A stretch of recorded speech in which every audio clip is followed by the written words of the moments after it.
Everyone deserves a once upon a time, right?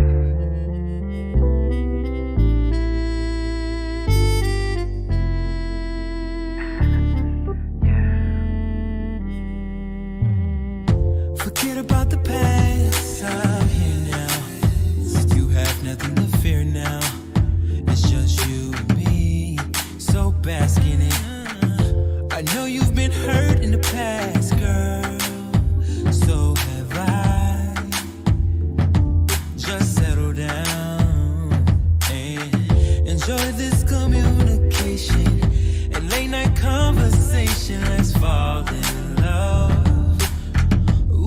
I can use some love. Excuse me, miss. Do you believe in fairy tales and love like I do, girl? 'Cause if you don't, that's okay, 'cause I'm gonna show you love and make your dreams come true, girl. I'm here to give you what you've been missing. Baby, come near and let me fulfill your wishes. Take you on the cruise. I guarantee that I can be that dude you need. I'll never treat you rude. There's nothing that I wouldn't do for you, girl. I'll give you the love you deserve. It's simple, girl, I'll put you first. Let's fly to the stars up above. We both can use some love. Excuse me, miss.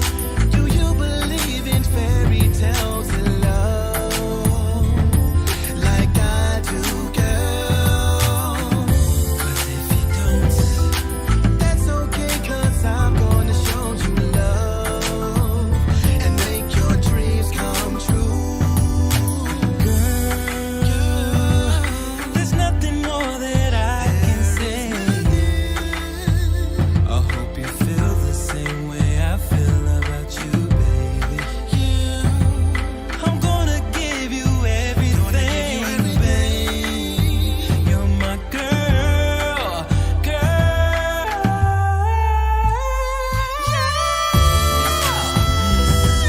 Do you believe in fairy tales and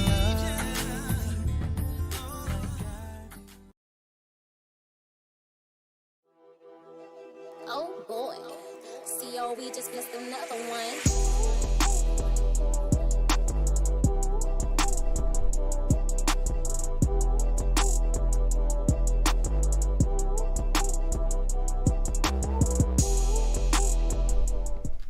Shalom, shalom, peace and blessings, family, peace and blessings, family. I'm your host, I Chop, along with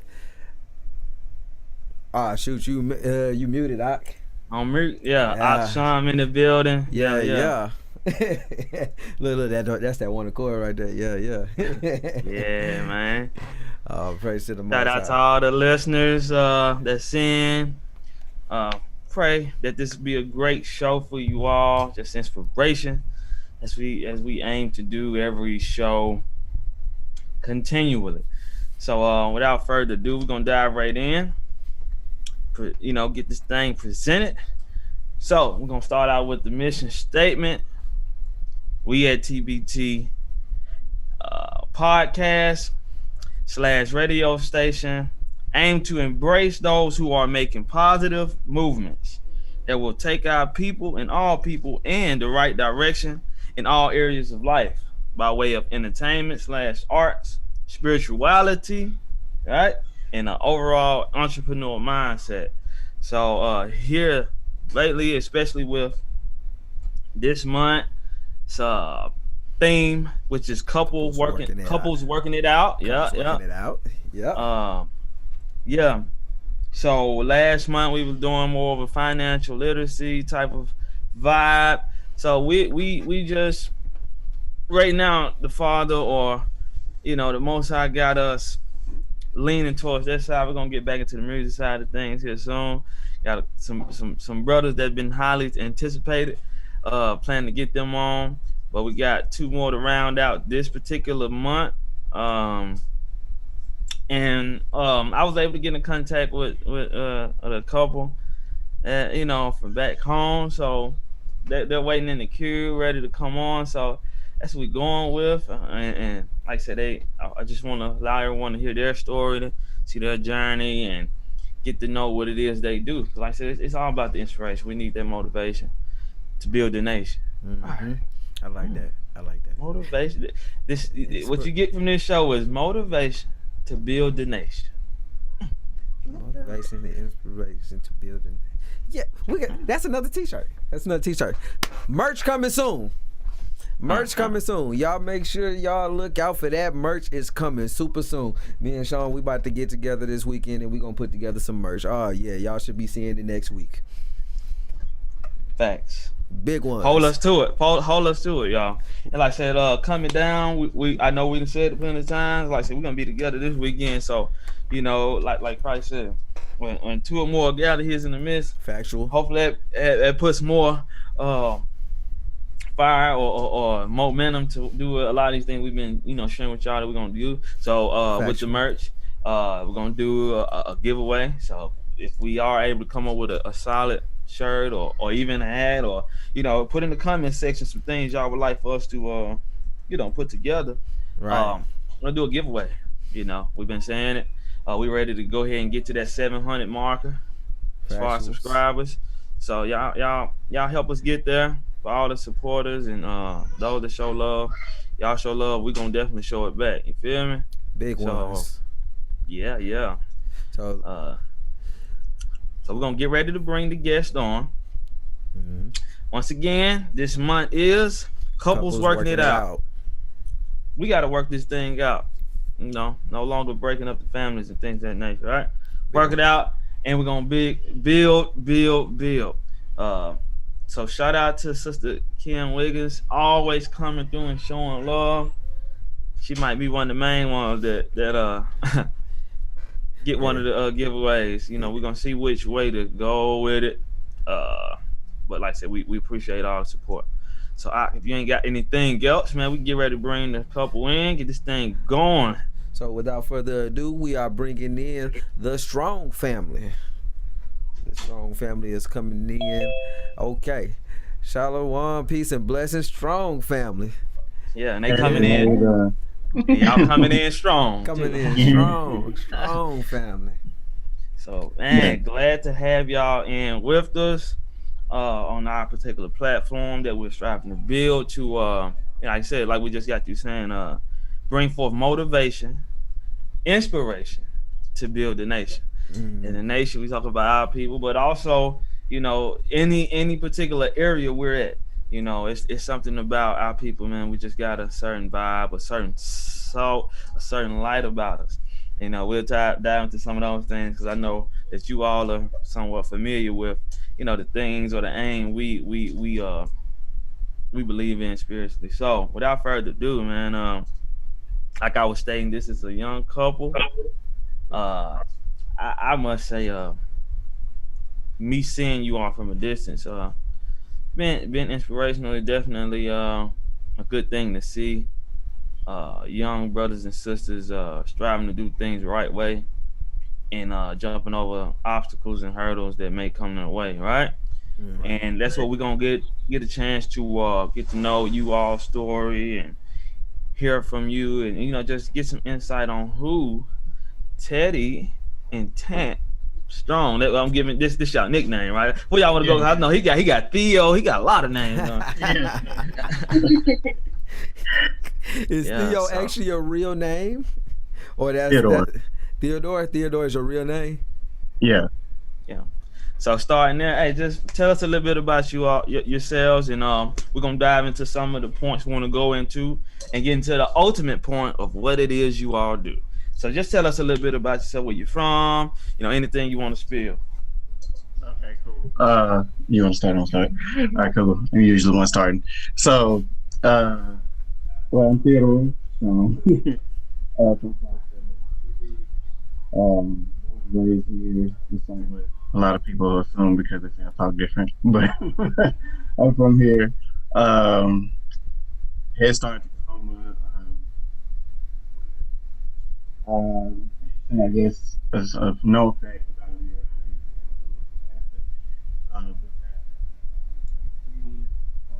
accepted my calling when I was 14. So it's been a minute. Raised under my huh? 1 sec. Bag up just a little bit because it's going in and out. Okay. Okay. Go ahead. Go ahead. Are we good here? Yeah. Okay, cool. Yeah, can't be too close, I guess. But yeah, so been like I said, been pastoring for past 11 years. Yeah. So yeah. What else? Of course I own the business, Sweet Tooth Teddy. That is like these got me that I can come up with myself. But yeah, that's really me. Just born and raised in Clarksdale, love it here, want to build a community here. I know that's a big thing. Your, Never really want to. your audio is going out for us. So if probably just Is it scoot your computer forward just a little bit. Probably just scoot it forward just a little bit, or okay? because I know, Yeah, because I know Is you're it- getting emotion, but yeah. you know, Is this better? just push the whole computer forward. Just Oh, wait, yeah, away. yeah, yeah. Okay, is that better? 100%. Yeah, it's Okay, cool. I didn't realize that. Okay, cool. So yeah, just been here, Clarksdale. Like I said, pastor. Started the business it's just something I love to do. Like I say, I was into computers, and I still am. But that direction went. I actually got my associates in computer information systems, but thought I was gonna do like software or some type of computer engineering. So Didn't go that direction. Let me ask a question. So do you? So are you familiar with doing a little coding? A little bit. I actually took a coding class. What software were we under? We didn't do. I'm trying to think. It was like I forgot the name of the software. Something through Microsoft that we used to kind of get a feel for coding. I really forgot what it was. That's how long it's been. But yeah, so We're gonna talk later about that. yeah. Okay. That's big. That's something you can't just go to school for and sweep under the rug. You gotta, Yeah. you gotta Yeah. tap into that a little bit right there, man. Yeah. So, I know we didn't dive into what's it called, C++. We didn't dive into that too much, but it was I forgot the name of the software. It's kind of like gets you familiar with coding. Microsoft has it, but yeah, we did that a little bit. Also, both of you did it. So y'all went to school and took classes together. No, we left it to the other side of everything. all right, Okay. all right. Okay, I've been 11 years. Been a what? Yeah, it went down a little bit. You say you been a what? Educator and librarian for 11 years. I was a media specialist. I also dabbled in coding. I taught a coding class for you. Digital media arts, I taught that. A little bit of art. It went out on us again. Keep your head forward. Okay, I'm an artist. I paint from time to time. And we both bake. A funny story how we got started though. One second before we gonna come there. Okay. Yeah, well, I definitely want to hear that story. Okay. So, y'all, man, how old are you? You are. Both are 29. Our birthdays are like A month or 3 days. almost a month apart. Or is it? No, it's a month and 3 days. Yeah, month and 3 days apart. Now I was talking to Sean earlier because I know when we was conversing during the week, I saw that 662 number. I was like, y'all from Clarksdale? And Yeah. I was like, and then speaking to him again today, he was like, we went to school together as well. So I don't know if we were in the same grade or what. Cause I got they was right after us. It was right 2010. after us. 2010. Okay. Yeah. Yeah, And because my I wife knew in you the all looked comments- familiar. My wife in the comments talking about they're both AP honor students. Yes. Oh, hey, that's what's up, man. Doing it big and Yeah. man. Hey, look, that's a blessing. That's a blessing. Yeah. Definitely. Yes, that is. Yeah, that's pretty much about us and what we do. It's a lot of little talents and interests that we have that's outside of baking that people just kind of find out when they hear about us. So we'll probably get into those. It's just something that we don't think about regularly until like we actually do these things. So Hey, that's massive. To actually be versatile in the talents that you all are able to do. Like computers is like a big thing for me. Like I love computers. So much that I built my own. Right That's what I now. want to do. Look, man, like I said, afterwards we gonna definitely link up. We gonna definitely link up Okay, cool. because it's like a lot of things that we need technical on another level. So but just getting back into you all so your upbringing was in Clarksdale originally, both, right? Right. So how can you all give us a little insight on or the people a little insight on the upbringing in Clarksdale from you all's perspective? Yeah. Okay. Um, for me, I mean, it was. I could express it as fun. Honestly, for me, that would be like probably the big word. Family, grew up around family quite a bit. They literally we lived in the same apartment complex area, Jack Johnson. So Okay. yeah, so I mean, we literally down the street and around the corner from each other. As I said, I grew up in the church, so a lot of friends and family was from the church, and even in school, just about everybody in school knew who my mom, especially dad, both were, because my dad and mom would walk us down the hall to class. I mean, it didn't even matter. I was middle school. I didn't care. Like, just sometimes walk us to class or drop us off. So I had a very knit experience as far as family and stuff in Clarksdale. And then just had different friends from all walks of life as we got into high school. Made friends that I didn't know who knew my friends, and then now I have a best friend who it's like we've known each other all our life. So it's interesting. It's really interesting. Things were pretty good as far as things were pretty blessed. We didn't have everything, but we had, I would say, a lot. The reason being, it's like my dad, he would tell me, he said, we're rich. And I understood what he was saying, but he said we're rich in blessings because of, how much support system and we had within and outside the family. So that was my experience upbringing in Clarksdale. Things were pretty cool. Oh, praises. Okay. Mine was pretty much family right around the corner. We pretty much going to church with my uncle. Every time something was going on, deacons meeting, ushers meeting, every meeting, we were in the church house. So y'all got a real good biblical. Both of y'all got a real good biblical upbringing. Faith based. So is that? Go ahead. Yeah. So it's so much so in me that they told me that I would sleep under my dad's chair in the pulpit. So, and sometimes he would preach with me on his hip. So yeah. So you were destined to be where you're at now. In essence, my dad told me this story before I founder of the church that I'm currently pastoring. He said he would call me preacher all the time, and it never stuck with my dad until not too long before Pastor Brown passed away. And the way he said it was like preacher, he said it in a different way, and it kind of took my dad, kind of caught him off guard, because I wore suits.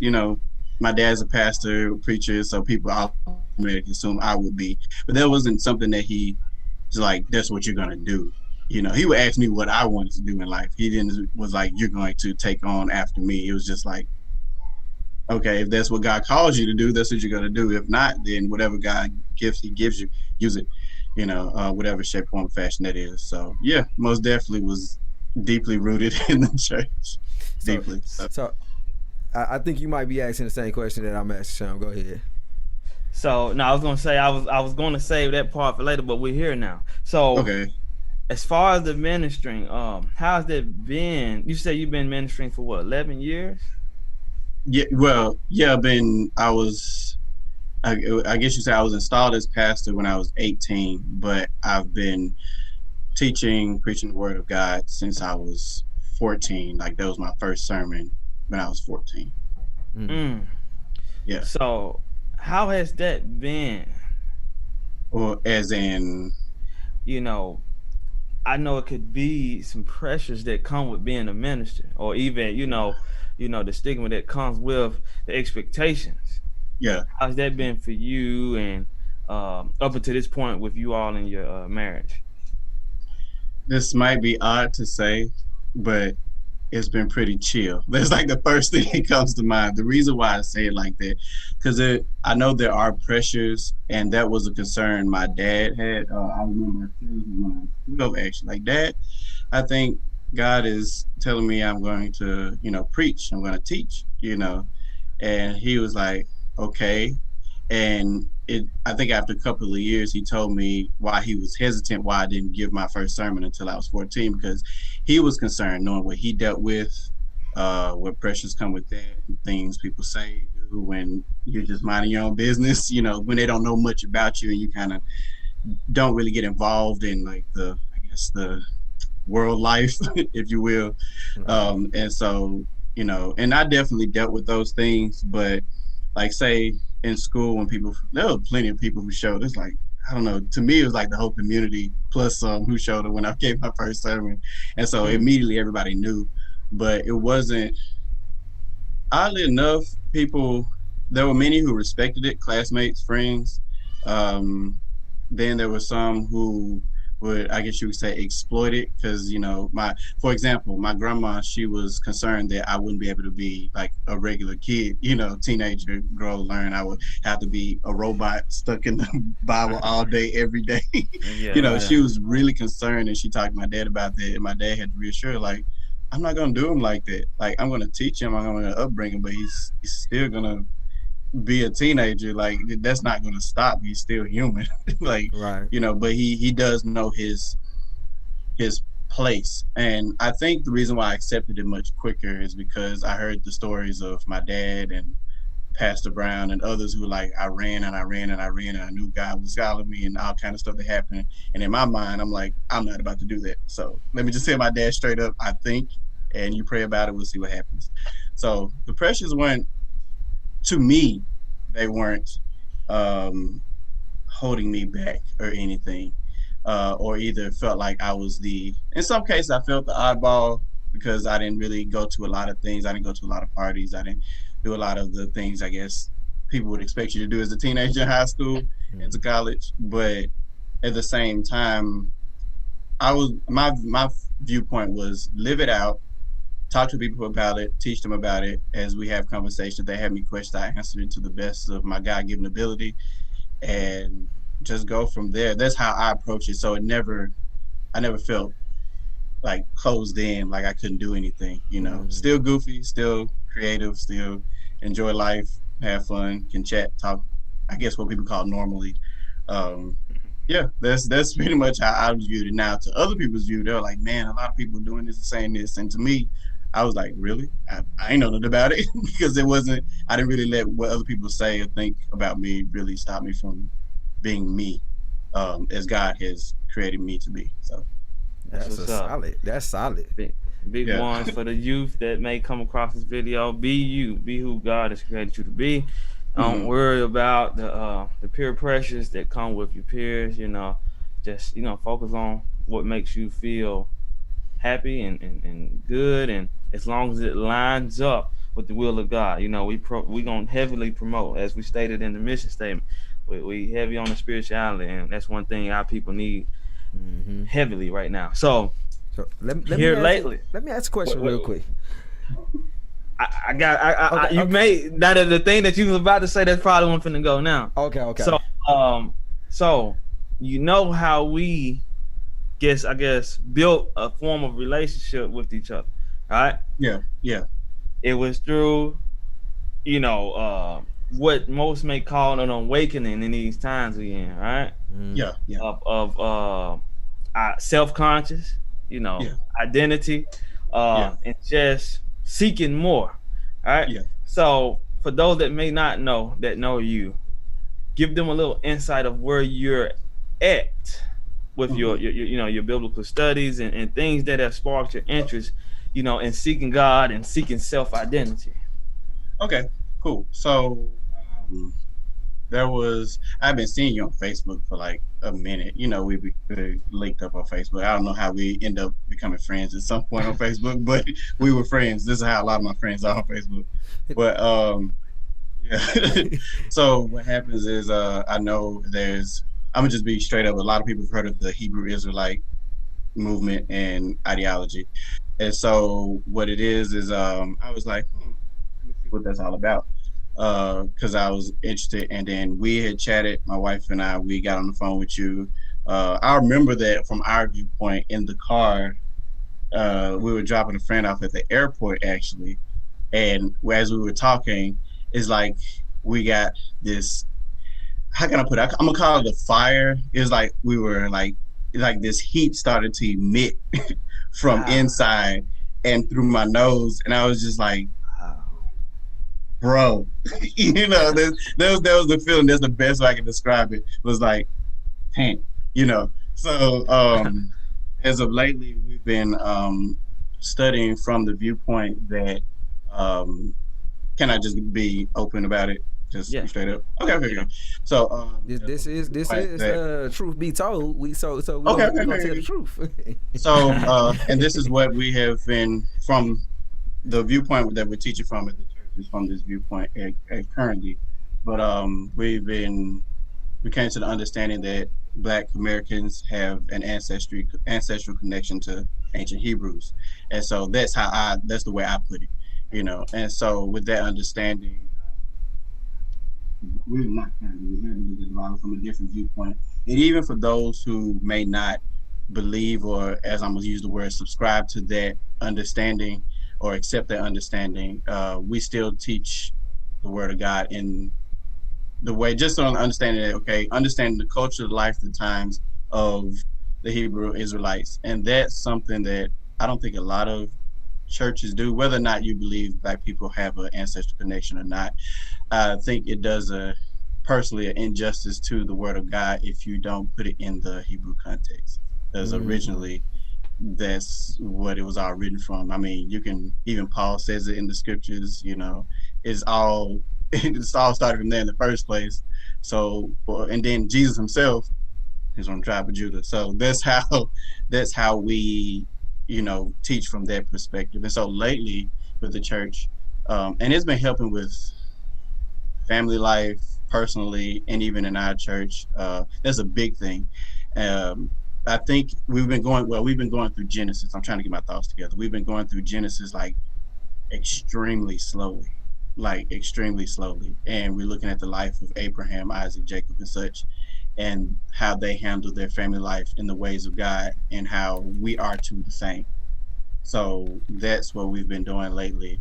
And it's been amazing. I've been seeing the change, interactions in families, in our home, with husband and wife, even in just, we're a very small church, but in everybody's life, and then just even how we live and what we teach from now. I may not get specifically into the Hebrew understanding or teaching, but just from that foundation and talking to people about what we understand and how we operate as people, just as human beings, we've been a light. I'm gonna put it that way, been a light to other people. So that's kind of where we're at now. Hey, man, and that's a big thing, you know, because I know you shared a little bit. Like I said, we're gonna dive into, you know, that the change in the life is one point I wanted to go through with you all. But I know you were sharing at one point of some of the I won't say push. It's kind of like pushback or the neglecting of wanting your you to be in the presence of certain ministers, you know, because of this form of teaching, which, like I said, it takes a lot of courage for you to stand firm on the Word of God. I just want to commend you, my brother, for even being open to the Word of God, because, like I said, through that conversation, not only did that fire come on you, it was on me. I could feel that you all were receptive and, you know, really seeking Him according to His truth in His entirety. You know, and I know that ultimately led y'all on this path. Yeah, it's funny you said that. I actually remember the day I was at the church and I was like, look, y'all, because I don't know if a lot of pastors, preachers want to admit this, but there comes a time where it gets. I'm gonna just put it. Sometimes you can feel the word of God gets stale. I'll just be honest, because it's like you preach the same thing over and over again. Or it's like now, like it's just a different title, but pretty much the same thing. You know, when you have a one, call it one-sided view. I would just be honest, like when you just focus on one portion or one section of the Bible, but instead of encompassing the whole picture. I've always been a whole picture type of teacher. My dad was, Pastor Brown was. In fact, my dad told me that Pastor Brown, comparing me to our founder, he was like, he hasn't met anyone outside of our founder who teaches from the Old Testament as I did. You know, and I don't know, I just always gravitated towards it for whatever reason, you know. And now I come back around, and now what I'm doing, starting in Genesis and taking a slow thing, and you know, through that. So I told the church, look, I need to reevaluate my relationship with the Most High. I was open, straight up. Everybody was like, okay, you know, like I'm gonna seek. Right. I said it this way: I'm seeking to find who or what the God of the Bible truly is. And I said it those exact words. And I'm surprised everybody was like, cool. And I explained to them what I meant by that. You know, I'm not denouncing anything. I'm not, you know, relinquishing anything. It's just that I need to reevaluate my relationship so that I can better serve and lead you all.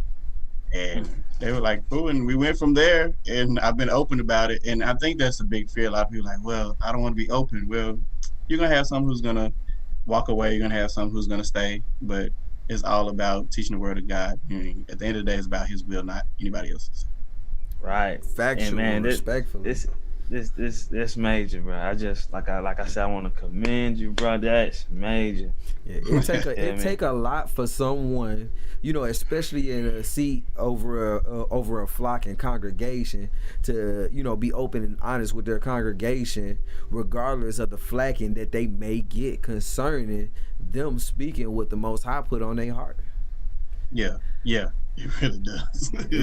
It takes a lot, you know, and you don't realize how much it not only affects with the church life, but just personal life. It all starts at home in the first place, you know. And my dad always saw that it always starts in the home. The church wouldn't be if there were no families. So, you know, I always has to start at home. So I think that's where it started from. We were dealing with some stuff in our marriage with each other. It was nothing outside. It was really all internal, you know, just between us. And that's kind of where it all started. And then now, I mean, if anything, I would say things are way better. You know, I mean, it feels we can navigate life better with the understanding that we've come to now. So, praises, which is the angle I'm going into next. Life as a young married couple, right? Because, like I said, this month's theme is couples working it out for the good and the bad and the great. You feel me? So, I don't know if I missed it. How old were you all when you all got married? I'm gonna let her do the talking now because I've been doing a lot of talking. We were 20. If you could turn the computer towards your way, just a little bit so it can catch you. All right. Can you hear me now? Solid. All right. We were 20 years old when we got married. Our parents had to sign for us. Look at this. Run that back. Because you got these older people running away from marriage. Here it is. You said what now? Go ahead. We were 20. And you see your parents had to sign off. Oh, so what? You can't get married under 21?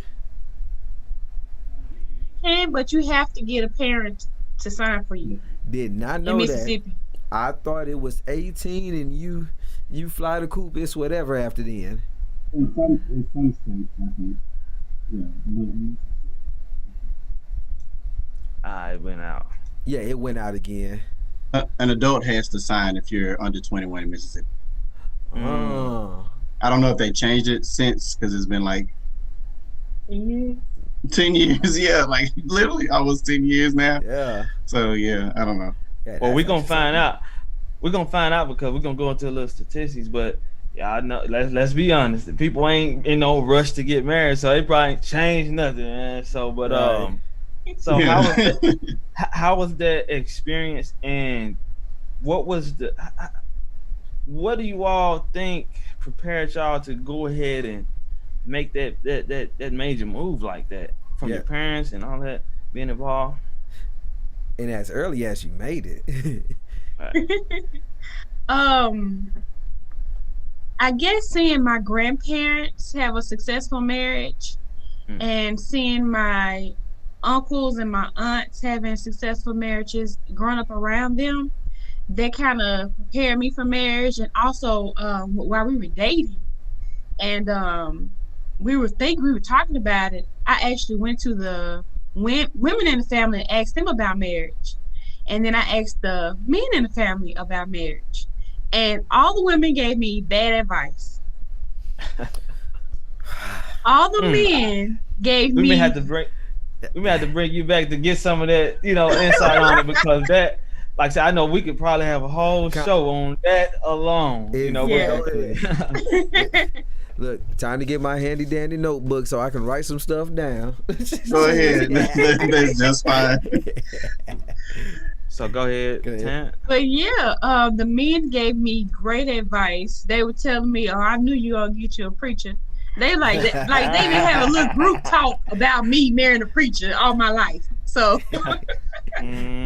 but spoken into existence. Yes, yes. Since I was little, they was like, "We knew it. I'm like, "Really?" But yeah, and I was always different from my cousins, so they just knew I was gonna do something different. But yeah, seeing those successful marriages kind of let me know what to do. And then seeing my mom and my stepdad in their marriage, like seeing what not to do and what you should do, what you should not. So learning from other people's mistakes let me know what I wanted in my marriage and what I did not want. And then when we were dating, we asked each other 21 questions all the time. I saw him for a whole year as dating because we met in the 7th grade. We were friends for years already. But we dated for a year before we got married. So I saw him in all 4 seasons. I saw him at his worst, at his best, how he dealt with his family, learned about his family. Like, we actually dated. Like, we collected information about each other. And a lot of people don't do that nowadays, but that's what we did, and so it works out. And I want to say this, y'all. Yeah, look, for everybody that's listening, let's all, include myself, let's take note of this, because this is some things that we've been saying, for quite some time when it comes to joining yourself to somebody, because this thing is forever. And we got to understand that this thing is forever when you join yourself to somebody. What you learned is profound, and what you applied is even more profound. To you guys' union coming together, and the choice on why y'all decided to even come together as a unit. Yeah. From my perspective, let me see. Generally the same. My mom and dad were. I grew up 2-parent household also. Seeing them and how my dad interacted with my mom, seeing how my mom interacted with my dad. Mom and dad were, I'm gonna put it this way, my wife calls my dad a human cheat code. Because I told about the conversations we've had as man to young man, or I'm gonna say man to boy in some cases, on becoming a man. And he would say, well, there's some things about women you need to know. Talk to your mom because she's a woman, so don't ask me. I tell you my experience, but I can't tell you what a woman thinks and how she feels, and just give you a better idea. You ask your mom, So I had that from both of them. What else? And then from there, I don't know. I think it was embedded in my mind that, okay, at some point I want to be married.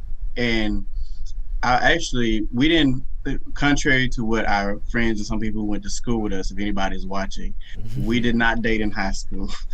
I don't know. They put us together in high school. We never dated. We dated which she was her last semester at Kahoma, and she was about to go off to Southern Miss. That's when we started dating. Or You Cupcake said College. my wife ain't going nowhere. You know, so like it's crazy because I always liked her. Like I said, we was friends for years. Ironically, we took classes all the way from 7th grade up to 12th. Like we had majority of our classes together. That wasn't what I wasn't following her or anything. It's just that's how it happened. Like I think like your wife said, Sean, she said we're AP students, so we're always in the same class Right. together, like always. So yeah, I've always liked her. But at the time I was dating someone else in high school. But so I never, violated that relationship as some may say. But then after the summer, it was just me. We broke up whoever I was with at the time. And a couple years passed, a year and a half, I don't know. And then I text her randomly during Thanksgiving and was like, I like you, randomly. Like just out of nowhere. We hadn't talked beforehand, nothing. Just randomly, I like you. I like you. Yeah. Just She hit me with the and I was like, nah, we ain't finna let that play out like that. So the pursuit begins. That was November of 2000 and we got 12. No, it wasn't. No, it was 11. Girl. Yeah, 11. Look, neither of us remembers the date, so whatever. But November of 2011, January of 2012, we started dating. December of 2012, we got married. Yep. So that was literally a year. It was like January 8th to December 12th. Yep, and we got married, and it's been a learning experience and stuff from there. Like, and it worked out. I was told in some cases, you're not ready. I don't think you're ready. Even a few people in the family and those who were close, like family, were like, who is she? Or I don't think Teddy's ready. I'll let because I was Teddy, little Teddy, whatever. So even though I was pastor, but I was like, I know what I'm ready. so my mom was supportive. That's all that mattered. So the thing I'm getting out of this, like, and what I'm seeing more and more, regardless of how everybody else may have viewed it or the negative things that has been pushed both of you guys' way, you still found a way to bring the positive out of it. And then also you both were surrounded by a lot of positive role models, concerning good healthy relationships. And that's probably one thing that we don't do, is surround ourselves around a lot of positive, influences, because influences is a big thing. I'm a firm believer, like, whatever your surroundings is, if, you're around it so much, you're going to think that that's the norm. You're going to be, what is it, numb to the things that, may seem positive. Everything could be a doom and gloom, but you guys fought through that. Yeah, man. Pretty much. Yeah.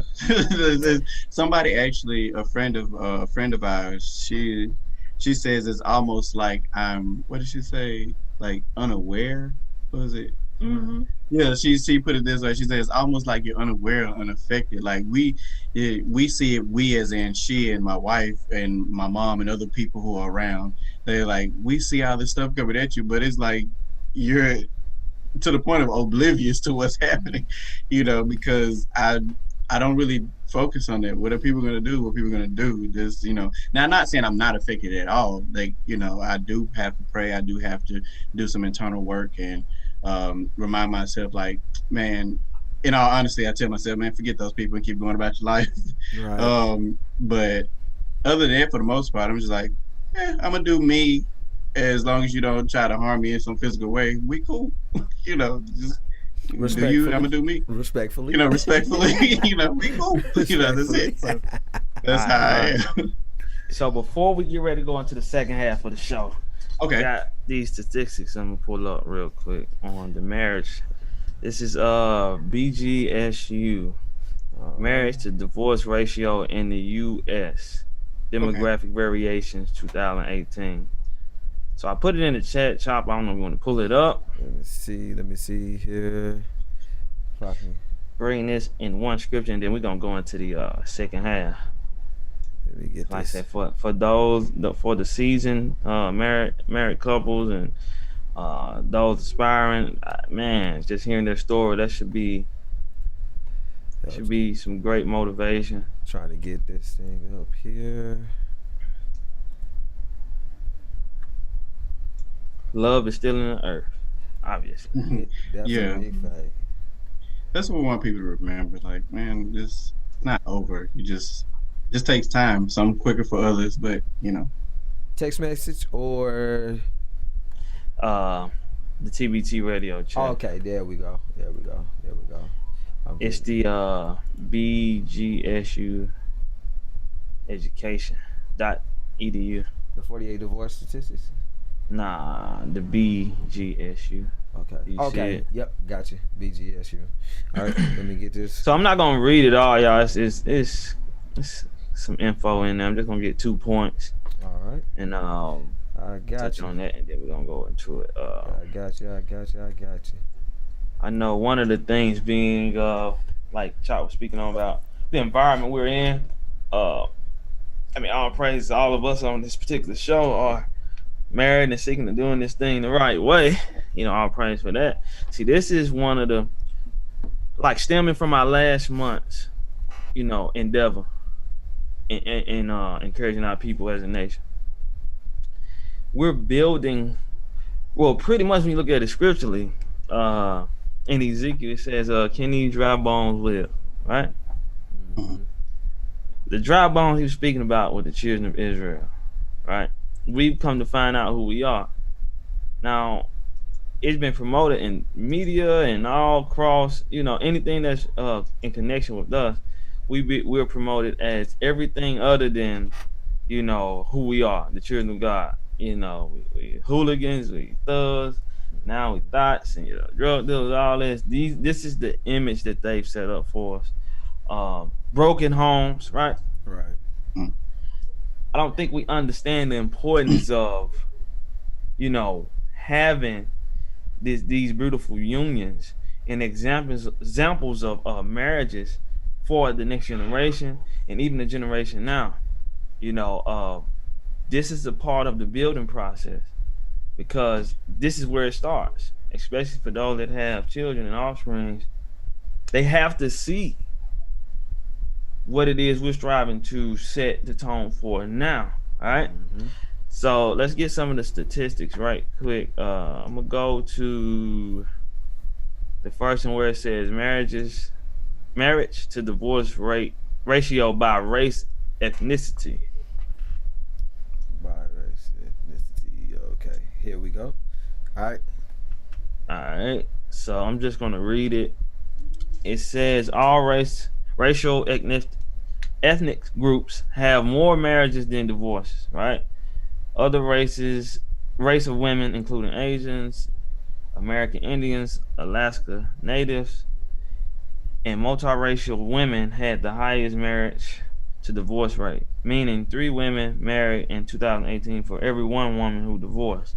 The second highest ratio was found among Hispanic women, followed by white women and black women. Here's the kicker. Next point. Black women were the only group that had a higher divorce rate. All right, I'm running it back. Black women were the only group that had a higher divorce rate than marriage rate, with nearly 31 divorces per 1,000 married women ages 15 and older, and only 17.3 married per 1,000 unmarried women. All right. So I guess down here is the chart concerning what we just read, huh? Say that again. Yeah, I said. Excuse me. Yeah, that's the chart. Yeah, that's the chart, right? So just breaking that out, like, this is the statistics. We gotta, that's one thing we have to. It's a shame we have to say this, but we don't want to be what another statistic. So Right. let's continue to build, you know, self-love and valuing each other to the extent of, you know, keeping these things sacred and long lasting. So let's not, you know, be this statistic here that we're seeing. So we're gonna go down. It's another point of, because that's why I was highlighting the fact that you all are a young couple, young married couple, right? So we're gonna go down to the marriage to divorce ratio by age group, right? All right, let me get down there by age group.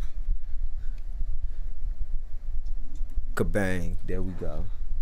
All right, so it says in 2018 there were about 14 marriages for every one divorce among 15 to 24-year-old women. However, the highest marriage rate was among those ages 25 to 34. With 75.3 marriages per 1,000 unmarried women.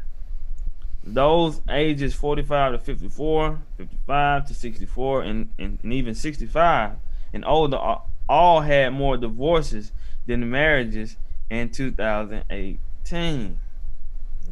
Only 2 age groups had a higher divorce rate than marriage rate. Those aged 15 to 24 and those aged 65 and over. So we come in as African Americans, as who we know we are, as Hebrew Israelites, the Jews of the Bible, awakened, the dry bones being awakened. We coming to break that. And we want to ask all those that understand the importance of it. Let's do something different in the world right now. Let's show the youth that is valuing, coming together as man and woman. We're gonna speak to other things right now. We're not gonna speak to that, but marriage is between man and woman, male and female, according to as it's written.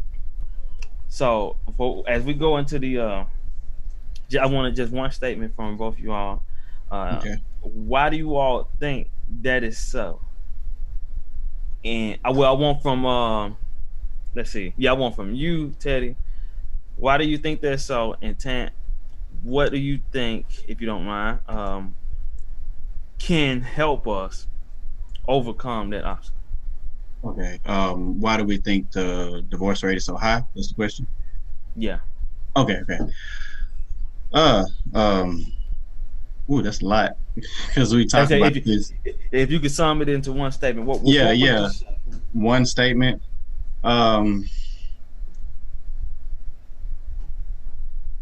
Lack of, I can go back to what you said. Lack of proper and biblical examples. I think that would be the overarching thing of why the divorce rate is so high. Like not enough good examples, if I would put it in one statement. Okay, so how do we get over it, Sister Tant? We can get over it if we allow more union, seriously, like coming together as a community instead of competing with each other. Husband and wife shouldn't compete with each other. We should work together. And we should connect with other married people so that we can provide that good example. So as we go into this second half, y'all, couples gonna work it out. We're gonna work it out. We're gonna play another song, and then we're gonna get to know Sweet Tooth Teddy. All right. So okay, Mizzy, this the one right here. Yeah. Seem like the more I learn about David, the more I can relate. Look, I need redemption. Father, I need repentance. I don't want to be the one being slothful with your business. I want to dedicate so I can fulfill your mission. I don't want to be the one that's trying to continue sinning, so I gotta get it right and move on. So many don't want to repent, I see they so gone. So many signs in our faith, but we don't want to see. I just pray every day that you keep guiding me and try to down my enemies. I dealt with lust, I dealt with fornication, and I lost some trust, but through it all I will remain because it ain't no giving up. It's been a bumpy ride, but you know that I'm gonna buckle up. up. I see some potholes in the road, but know that I'm not getting stuck. A just man learn from his mistakes, but a wicked man won't give him up. You gon' sit and talk that on your brother, or you gon' be there to lift him up. Have mercy on his father, only you can see who really just. I'm talking to you every day to make sure that my path is straight. Not doing this to please no man or the people on my Instagram. Men lie, women lie, but a higher who gon' see I am. Judgment day with Abraham, or his where you won't see again. Don't wanna know where you will go, but you gotta endure until the end. We just gotta have faith, so many lacking every day. I even doubted in my mind, but had some brothers to set me straight. I gotta focus on my wife and my household.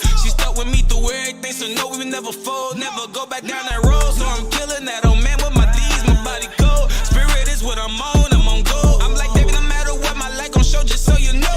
Yeshaya is my guy, so I'm staying 10 toes. Redemption, forgiveness, repentance, and mercy. I'm loving my brothers and sisters, no matter who hurt me. And I'm keeping my fire lit up, no matter who deserve me. I'm gon' dedicate my temple like Solomon, ain't perfect. I got no hate in my heart because a higher will is perfect. And I'm picking up my cross because I created my burdens. Got me preaching to the churches, GOCC, what I'm repping. No matter the circumstances, I'm walking towards my blessings. A higher taught the lesson, if you sin, there is a consequence. On my walk, it's a prophecy, and my outcome is evident. I'm praying for forgiveness while I'm trying to live in righteousness. Living in this wicked world, but hoping that I'm heaven sent. Ain't got nothing to prove to nobody, so I'm passing it. Our ancestors done fell away, but the other guys we celebrate. Never pay attention to negative, literally, to hell with it. Redemption, what I'm seeking for, restore me with your people, so I won't forsake assembly. I'm just thinking about the spiritual. We living in the physical, so people don't believe that a high gon' save us people from the troubles that we see. We gotta rise to the occasion, overcome like Maccabees. I pray to the sky as an Abba, please have mercy on me.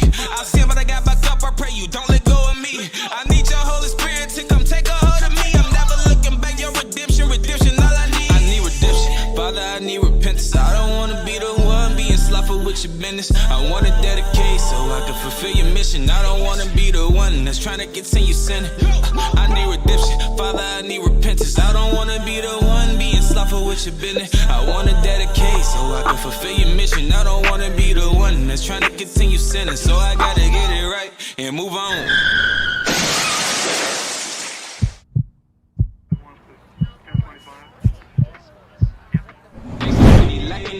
I even doubted in my mind, but had some brothers to set me straight. I gotta focus on my wife and my household. She stuck with me through everything, so no, we would never fold. Never go back down that road.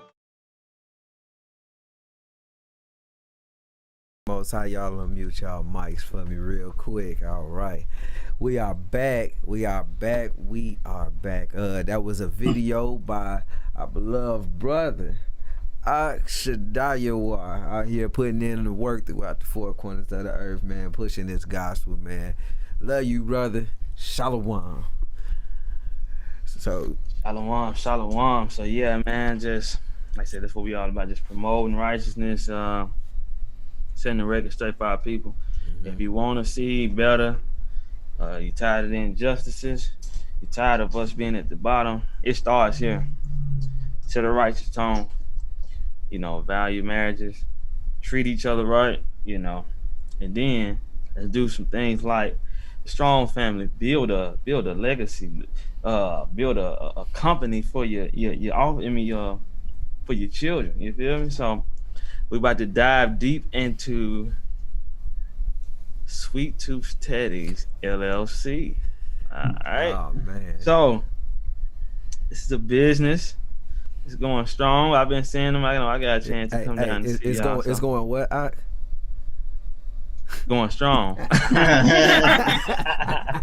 And that wasn't intentional right there. So, hey, that's the question. So, as we get into it, so what inspired this? Y'all already shared the fact that y'all had other things y'all could have dived into, and been doing right now. What inspired and started Sweet Tooth Teddy? 3 8x8 pans of peach cobbler a week. Run that back one more time. 3 pans of 8x8 pans now of homemade peach cobbler every week. And this is y'all running through this. Yes. And so one day I was like, you know what? We should share this. We should sell this. You should sell this. So I pushed him to do it, and hey. Yeah. So it's Teddy's recipe. Whose recipe is it? Or is it family recipe or?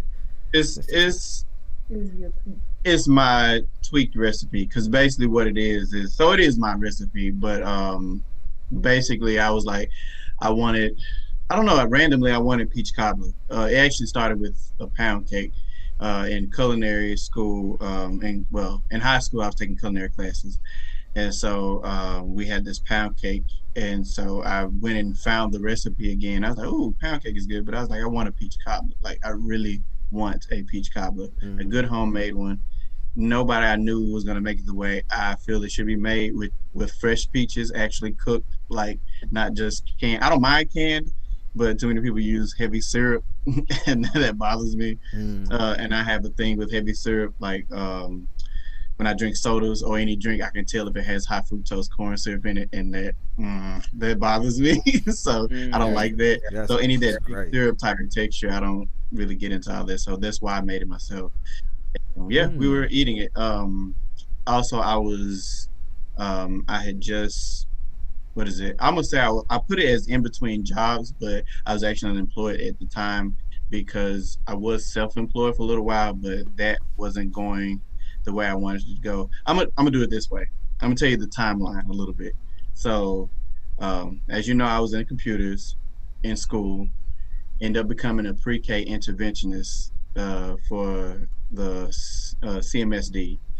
Tried to stay away from children, ended up working with children. Then I what is it? I got into Primerica, and I got licensed, got my investment license, life insurance license, had clients and everything. Then that slowed down tremendously for us. And I was like, man, I need something. And I know this goes back to what my dad said. He was like, whatever you're going to do in life, let it be what God leads you to do, whether it be pastoring or anything. And I didn't know what that was. So I think in the back of my mind, I knew I didn't want to work for somebody else. But I started, it was 2018, started selling. I got selling our desserts. Got my tax ID in the beginning of 2019 in January, and then made it official business. And then from there, that actually got me a job at a local restaurant here. Stayed there for almost a year, and then I went full time with Sweet Tooth Teddy. So that's kind of like how that happened. Yeah. So it was interesting. And I remember, like, when I had came down that time, I think that was either before our phone conversation or after. We was talking about, eating right, eating all natural as much as we can, non-GMO, organic. Yeah. And you spoke this. You was like, man, I might do something like this. And so I'm behind it, from the back or side or wherever I was at, looking like I'm seeing it all come together for you all. So leading up to, what it was. I think that was this year. We got a chance to come down and see y'all. Y'all was out there on Anderson, right? Yeah. Getting it in. Yeah. As back home that know where it at. What's the location again? Put that out for those that don't know. Yeah. So here in Clarksdale, we set up on Anderson next to a car wash. In between Shell Rapid Lube and a car wash, we rent out a lot that's in between there. So yeah. So y'all have a storefront building, or is a truck, or pop-up? So shop? we're it's just pop up. Yeah, Pop-up. we do pop up. We're registered as a home business and everything. So for those who ask, we do pay our taxes and all that good stuff. So yeah, we legit. But we just don't have a storefront, and I think that's actually gonna. It's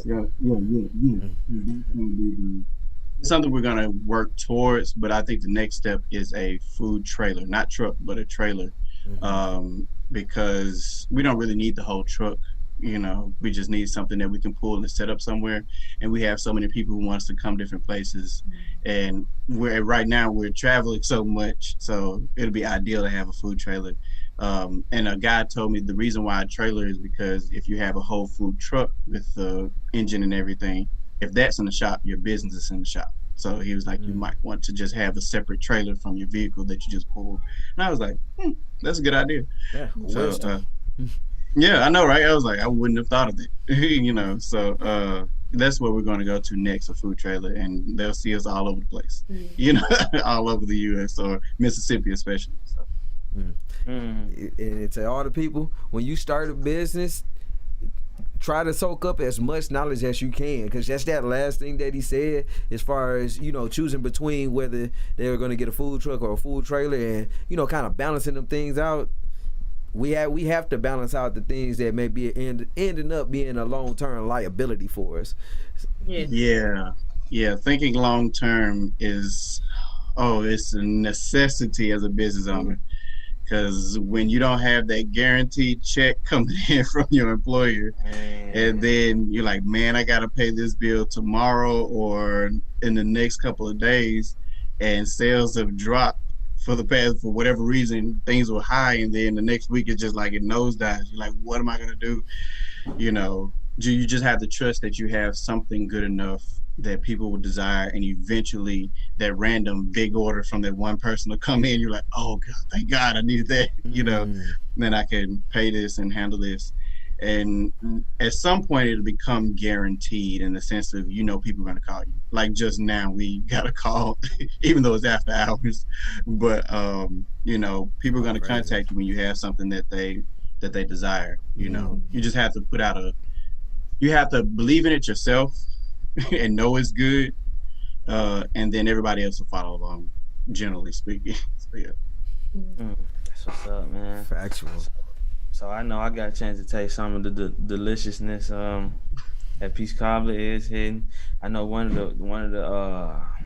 things in which I hope y'all FedEx and some orders over here. So we would definitely like that. Cause I saw a strawberry thing. I was on y'all Instagram. I saw a little strawberry twirly thing. I didn't read the description, but I saw it and I was just mesmerized by it for about like 2-3 minutes. And I was like, "What is that?" Who takes you? Go ahead. Question: Is it did it have whipped cream or no?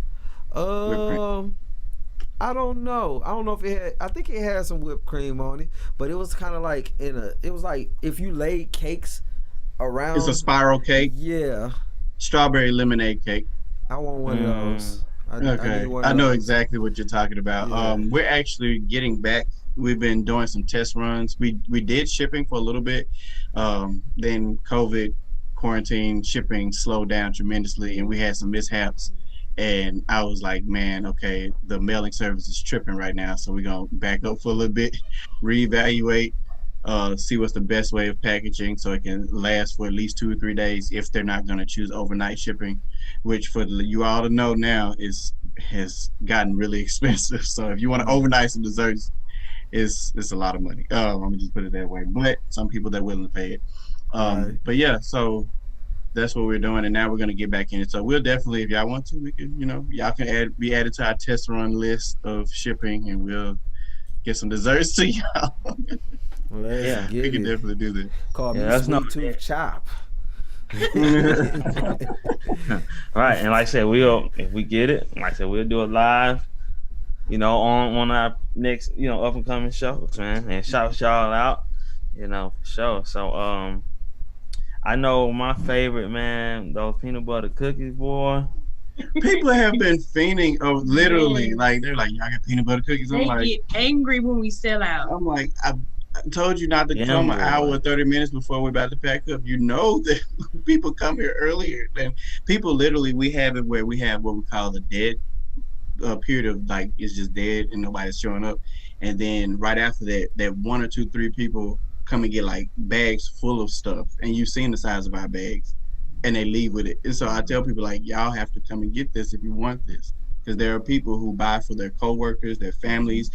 A random vehicle of friends pass by, hey, somebody's birthday, and we want to buy a bunch of stuff. Like, it just happened. So That's like solid. you can't wait. We know.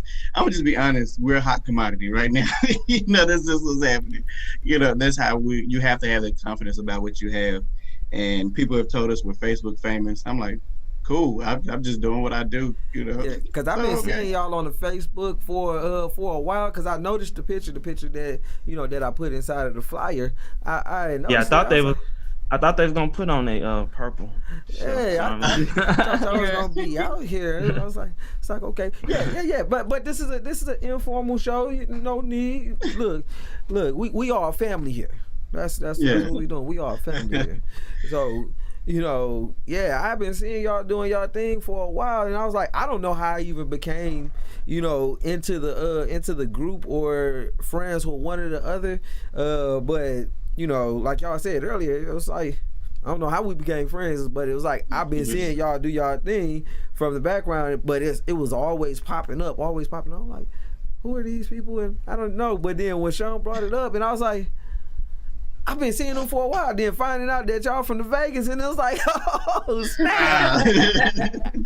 It's like, oh man, I was just too excited when I found out that y'all was from down by, for real. yeah. That's how a lot of people are like. I've been seeing y'all for so long, and now I see y'all like, oh man, Right. we were very aggressive during the quarantine time, the COVID-19 quarantine time, because it's crazy. We bought a house in February, a couple weeks later. Yeah, tell us about that little story right there, man, because I remember y'all. You tell your perspective, because that was wild. That's why it was so hard in the beginning. But go ahead. Good. It was emotional. Okay. The year before the quarantine, my mom passed away. Yeah. Okay. Sorry to hear that. Condolences. Thank you. And I used my inheritance to get a house. Okay. We got the house. We started working with a higher purpose co, and they set up pop-ups for us, so we can go ahead and have a spot where we can set up like a little bakery in the plaza. Okay. We did one pop-up. That next week, quarantine hit. We could not do anything. We had just bought a house. We were like, what we gonna do? Because a lot just happened really, really fast. So what we thought about was we deliver. We never stopped delivering. All we did was contactless delivery. You can pay through Cash App or PayPal, order your stuff, call us, we drop it off at the door, and we go. Or people will leave envelopes of money like outside. We just call them, let them know we're there, they leave it, and then we go. And so that allowed us to keep working through the quarantine without us coming in direct contact with other people. So that was a blessing. But yeah, like it was, because we had to figure out something. I figured out how to do. Okay, small business owners, listen to this. All right, get y'all ears open, y'all pens and pads ready. It's real simple. Please figure out how to use Facebook sponsored ads. Please, if you have a Facebook page, it is, first off, if you have a Facebook business page, I see a lot of businesses do this where they have a Facebook business page, but they post still to their personal page. And it's like the Facebook business page is there, but you don't see many of the updates on there. So please, like, make it to where people have to go to your business page, not your personal. Now I do post on my personal now because some of my friends are still transitioning over to, focus on our business page. But learn how to use Facebook sponsored ads. That's what helped us a lot. We had people from Jonestown. These are towns around Jonestown, Friars Point. We've had people call us from Clarksdale, Missouri, or whatever. Yes. Another Clarksdale. Yes. Yeah. So I had to figure out how to focus the ad to just the local area because I was doing the United States. And so I was like, hold on. So learn how to use those Facebook ads because that really helped. It don't even cost a lot depending on how you do it. And we put it in our budget. We figured out, okay, if we do these ads, we make this money, we'll make this particular profit. We considered our food costs, all of that. And they helped us survive. Like August and July of last year was booming for us. It was booming. And then it started to taper off as the end of the year came. Yeah, but the holidays were. I have never been that time. I've never been that tired about it. It was good. But learn how to use Facebook ads, sponsored ads. You don't have to use them all the time, but it's good to get you out there. Like if you need that burst of followers and eyes and stuff, learn how to use it. I even considered figuring out like a little class to do. maybe to show people. But it's not hard at all. You just have to play with it. And that's where my computer side came in. Just click and read. All it is reading and know what and what not to do. If you have questions, you can always, I guess, contact Facebook support. But me, I figured it out, and it was all experience learning. That's what it was, So, Great. I just want to highlight, outside of some of the things you brought out, I just want to emphasize one more thing on the union of what you all have accomplished. You have a young couple that are homeowners as well. Yeah.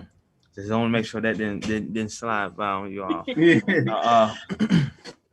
So this is great.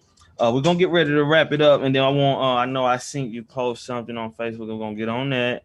As far as y'all got an upcoming event you all are going to, right? Okay, yeah. I want you to speak on that as we get ready to go, end the show.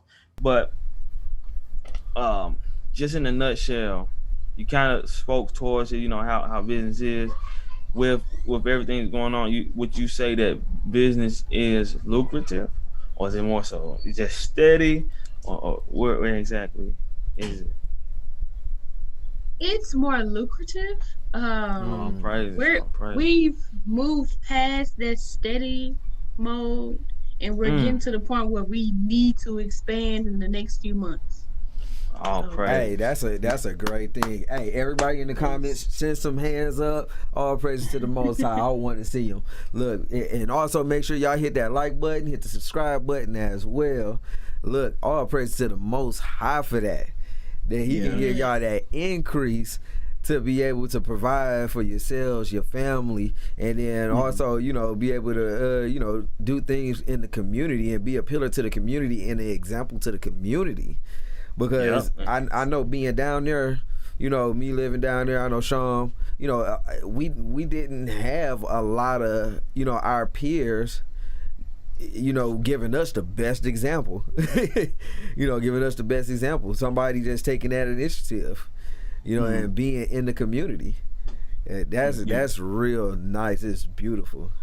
It's funny that you mentioned that. It kind of ties back to what Sham said. It was like a friend of mine. He told me on Facebook saying, "You guys are inspiration because you had probed." I was like, I put up a status on Facebook like, "Hey, if I started to sell desserts, who would buy?" Just to see, peach cobbler. It was like basic desserts that I had started off with. And then later on, he was like, "Man, y'all are really doing it. Like a couple months ago, you asked, then a couple months later, y'all are doing it." And he was like, "Man, like that really inspired me." So to hear somebody or to read somebody, to tell us that straightforward, like that helps us and motivates us to keep going. And then also people have told us how much of inspiration we were as far as getting married, and showing that, love is still alive, as that some may say. And then being homeowners, like you said, I would say this way, we would rather have come in a different way, but it is still a blessing in its own sense. Is to allude back to what Tant said, it was her mom who passed away. She left inheritance with her life insurance and such, and it helped us a great deal. My grandmother, I showed her the papers and she cried. She thought like, y'all are so mature. Anybody else would have just, done anything crazy with the money, blew it, but y'all actually took part of it and did what you're like, actually did something wise with it. And she was like, man, she was just such awe. I remember giving her that paper and I didn't even tell her what it was, just gave her the deed. And she was like, "Teddy, wait a minute, y'all not paying her, y'all bought the house? Like bought? I'm like, yeah, we bought the house." She was like, "What?" And so, yeah. That's it was really amazing. So I encourage people who are young, older, whatever. And we've heard from other older people, they're like, "I wish I had done it the way y'all did," because our people get money in our hands. Let's just be honest. Black people, we know how to get money. Right. The problem is we need to learn how to wisely use it. And so there could be so much change in families if we were to wisely use the amount of money that comes through our hands. It'll probably surprise people how much money, if they go back through their life and were able to look how much money has come through their hands. Yeah, we frivolously just messed over. And also, because I want to speak to that real quick. Okay. y'all, everybody that's in here, whether you're new or you missed a show or two, probably about a month ago when we was talking about business, some of the same things that he's talking about, our brother Jeremy and Lance Greer, they were talking about a lot of these same things. And also, you know, we had Deacon Balaz come on for our last show on that one. He was talking about some of them things. Sean was bringing out statistics on those things. Y'all go back and watch them videos. They jam pack with information concerning us being wise with the, you know, with the income that we get. Exactly, spending habits. So definitely go back and watch those. Don't just hold them to yourself. Share them on Facebook. Tag some of your loved ones in them and everything like that. You know, make sure this thing circulate. Don't just go ahead. watch it in. Make sure that go ahead and run. Go ahead and run it back. You know, they need to get on the live radio 24/7. We're gonna get ready to wrap it up. Con. So, real quick, everybody who already here and anybody who don't know, we got the website, TBT Radio website, tbtradiolive.com. So y'all go there, check that out. The link is in the description as well. It's the welcome page. We got the 24-hour radio station over here where it's nonstop music, just going, never stopping. If you on your cell phone, I know I had some people hit us up with tech issues on it. Make sure you pull it up in Google Chrome. Don't just pull it up in the other app that it pulls up when you go to the link. Pull it up in Google Chrome, and it'll work for you flawlessly in Google Chrome. We got what's new in music. So any new music that has came out this year, this month, within the last few days, you're gonna see it on here. What's new in business. So Teddy, Sweet Tooth Teddy. There we go. Sweet Tooth Teddy gonna be on here. Y'all gonna be able to see their website, which is also in the description as well. Our past videos and even more. Make sure y'all get on our emailing list, and we're gonna start sending out emails, you know, concerning when we doing when somebody that's dealing with us are throwing out deals, all the way to when new music, you know, everything. But make sure y'all just go and check out the website, subscribe, like, share, and tell somebody about TBT Radio, COEENT. Please get this nice over everything. Yeah. So closing statement, all right? I'm going to y'all social media with this one because this was a nice aspiration that Sister Tant put out there. See if she know what I'm talking about. And I was gonna ask you about your joke. You say you was putting together, but I ain't gonna do you like that. Oh, that's funny. Yeah. It's fine. I know exactly what you're talking about. It's totally fine if you want to ask about it. Go ahead. All right, let's get it. She said she got a joke she been working on. Let's see how funny it is. Before we do it's not hashed out, but she'll tell you the gist. It's not completely hashed out, but it had something to do with like literally two officers, a pastor and a hustler, going into business trying to get a food court together. So each one different personalities. Each one of them, like it's some crazy stuff. I'm on when I get it together, I'm gonna let y'all know. I'm gonna post it. Okay. Tag us in that thing. Then we're gonna stream that thing live on here. True stories, like for real. Okay. Look, we're gonna stream that thing on our break. When you get that thing together, we're gonna stream it on one of our breaks. All right. So both of y'all can speak to this, you know, in a statement, you know, a brief statement of what you all aspiring to do here. So this is Sister Tant. She posted this July 13th. It says, if I was big balling, right? My community would be too. No unkept yards, abandoned houses would look amazing. I'd have neighborhood decency squads in every territorial with common goals to beautify the city, paid in volunteers. Multiple community gardens, fruit-bearing trees on neighborhood corners. Subscripted bi-weekly food and milk water delivery service. youth trade courses within the community with local public workers. No homelessness, no more unnecessary buildings being built, use of abandoned businesses and churches for the community. But until then, let me do what I can now, because my mother taught me that actions speak louder than words. If you want something done right, do it yourself. Nothing comes out of complaining and redirecting the issue. So that's a solid and bold statement. I love it, though. I mean, but it's so true. We've talked about it a lot. Yeah. We've talked about it a lot. There's so much that's behind that. But yeah, that, I mean, she spoke for both of us, but she put that up there. I'm gonna just say we have big grand ideas. I don't want to put it out there because you have to be careful in some cases, but specifics. But yeah, that speaks. Yeah, she spoke for both of us. All praises, that oneness. Yeah. So, yeah.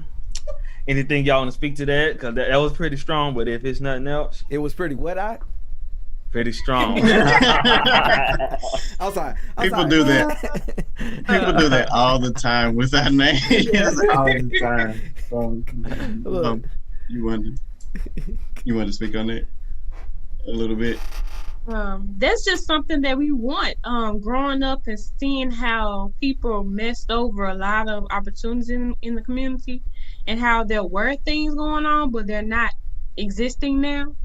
We want to bring that back and bring community back. I remember growing up in the church, and we would have all kind of programs and different things, and it wasn't about what church you came from, but people came together, you know, and they provided free services to make sure everybody was good, and check your blood pressure, make sure your teeth are straight, make sure that your bone structure is good, make sure you got food, make sure your kids are well taken care of, you got daycare, you know, educational services. There are different things that were available, but now most people want $1 every time you ask them for some help, or they'll tell you, if you need anything, call me, but when you call them, you can't get them. Or they say, well, I can't help you, I pray for you.